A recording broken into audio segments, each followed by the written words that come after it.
Hoje nós vamos estudar sobre o ciclo da água. Mas primeiro, nós vamos relembrar um pouco sobre as mudanças de estado físico que a água sofre. Nós temos aqui essa imagem, essa figura representando as mudanças que a água sofre. Quando nós temos uma água super gelada, quando a gente tira 1 litro do congelador, que ele está só a pedra de gelo, e a gente coloca ele em cima da mesa para que o gelo derreta, ali nós chamamos de fusão, aquele processo, que é quando a água no estado sólido passa para o estado líquido. Já o processo inverso, ou seja, quando a gente pega a água da torneira, enche o litro e coloca na geladeira, que ela vira só a pedrinha de gelo, ali é chamado de solidificação, o processo no qual a água no estado líquido passa para o estado sólido. E a água no estado líquido, quando ela passa para o estado gasoso, chamamos de vaporização. Temos que lembrar também que a vaporização tem 2 processos separados. A evaporação, que é um processo lento. Esse processo também ocorre na formação da chuva, quando nós temos uma pocinha d'água, ou então quando nossa mãe coloca as roupas no varal, que quando a gente vai pegar mais tarde, está sequinha. O que é que aconteceu ali?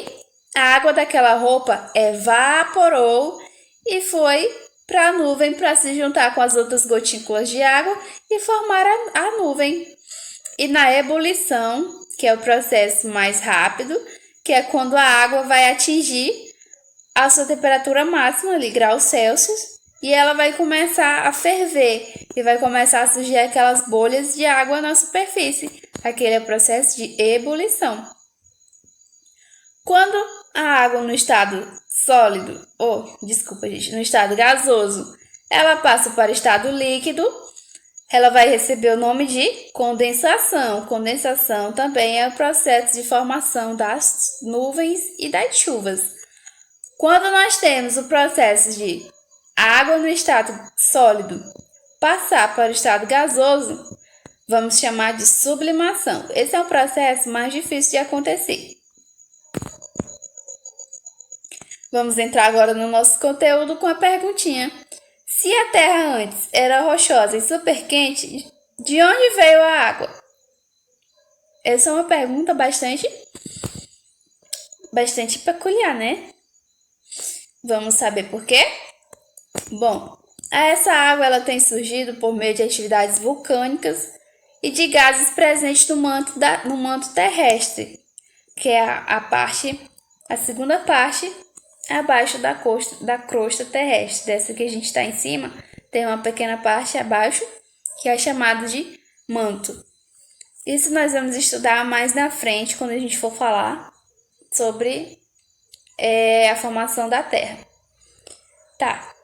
Essa atividade vulcânica e esses gases, eles liberaram vapor de água.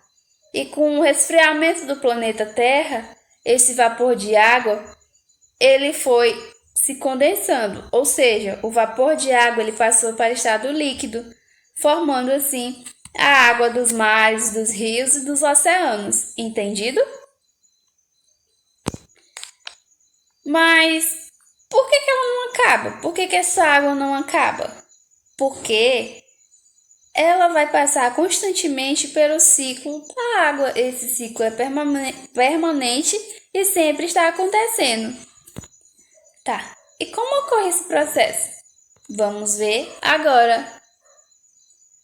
Aqui nós temos o ciclo da água curto, ou seja, é quando a água do oceano ela vai ficar muito quente através dos raios solares. Os raios solares vão aquecer essa água dos oceanos, dos rios, dos lagos, ou até mesmo em alguma pocinha d'água que a gente vê no meio da rua.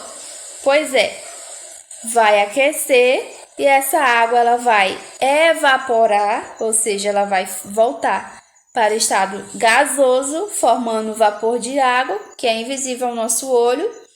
Esse vapor de água vai se concentrar nas nuvens.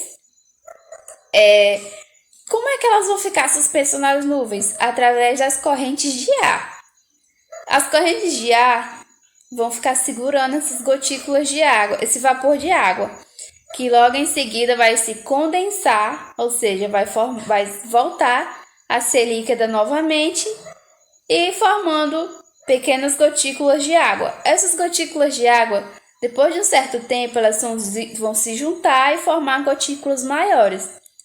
E quando estiver bem carregada essa nuvem, quando as correntes de ar não conseguirem mais segurar essas gotículas de água, vai ocorrer a precipitação, ou seja, vai ocorrer a chuva, e essa água vai voltar para o oceano, essa água vai se infiltrar no solo, preenchendo os aquíferos, os lençóis maranhenses, no caso a gente chama, né? Os lençóis subterrâneos. E depois vai acontecer todo esse processo de novo, vai evaporar, condensar e precipitar. Já no processo longo, do ciclo longo, nós temos as plantas envolvidas. Como assim? As plantas elas vão absorver essas águas que está presente no solo através das suas raízes para realizar a fotossíntese, ou seja, a fotossíntese é por onde as plantas conseguem seu alimento. Elas produzem fotossíntese através da luz solar, do gás carbônico e da água. E nesse processo ocorre a respiração das plantas, que liberam água também, e ocorre a transpiração. Na transpiração é a perda de água. Nós, seres humanos e animais, também temos a transpiração. A transpiração nos seres humanos ocorre através do suor liberado nessas áreas da pele, nas áreas sudoríferas. Ou seja, quando a gente está fazendo alguma atividade física, até mesmo quando o sol está muito quente, a gente sua, aquela água ela vai evaporar também, aquele suor vai evaporar e vai fazer parte do ciclo da água. Os animais também vão respirar, vão transpirar, vai ocorrer também a liberação de fezes e xixi, que também contém água. No cocô também tem água, viu, gente? Porque senão ia ficar muito duro e aí, prejudicaria a gente não conseguiria botar para fora. E essa junção desses processos todos, ou seja, a transpiração das árvores, dos seres humanos, dos animais, essas gotinhas de água que saem, vai evaporar todinho para formar o ciclo da água. E esse processo que envolve plantas, animais, nós seres humanos, é chamado de evapotranspiração.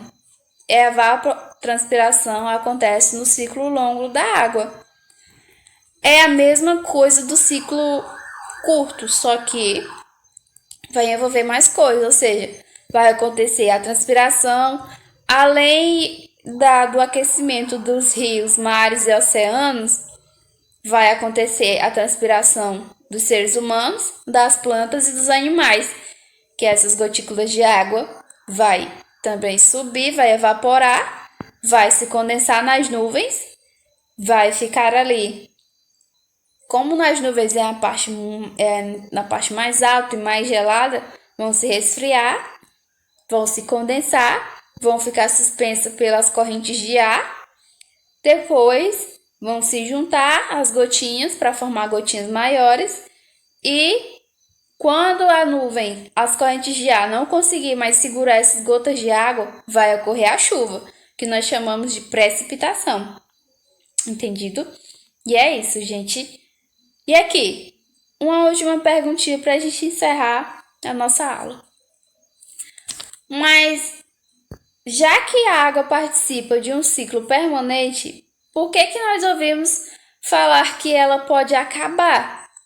Bom, gente, infelizmente, somente 2,5% da água que a gente tem no nosso planeta é doce, ou seja, é potável. Ela está encontrada nas geleiras, que já vai perder 5%, vamos dizer assim. E aí a gente não vai conseguir usar essa água das geleiras. E aí a gente só usa as águas dos rios, dos lagos, dos oceanos, a gente não usa nem dos mares, porque é muito salgada. E a maior parte da água ela é salgada. E aí com isso, nem toda a água é evaporada no ciclo, porque tem água, quando ocorre a chuva, que ocorre a infiltração, que é quando a água da chuva penetra no solo, nem toda vez aquela água vai subir para o solo formando as nascentes. Ela vai ficar ali presinha, que vai ser utilizada só pelas árvores, mas às vezes as árvores não utilizam ela toda. E aí ela não vai ser evaporada igual a água dos rios, dos oceanos. E a população também cresceu muito, gente. A população cresceu bastante e nós já consumimos metade dessa água doce. Por isso que é sempre importante a gente preservar e cuidar da nossa água e do nosso meio ambiente. A gente não pode escovar os dentes, ficar escovando o dente e deixar a torneira ligada. A gente não pode tomar banho e deixar o chuveiro ligado enquanto a gente se ensaboa. A gente tem que evitar ao máximo gastar água para que essa água não acabe. E é isso, gente. Se você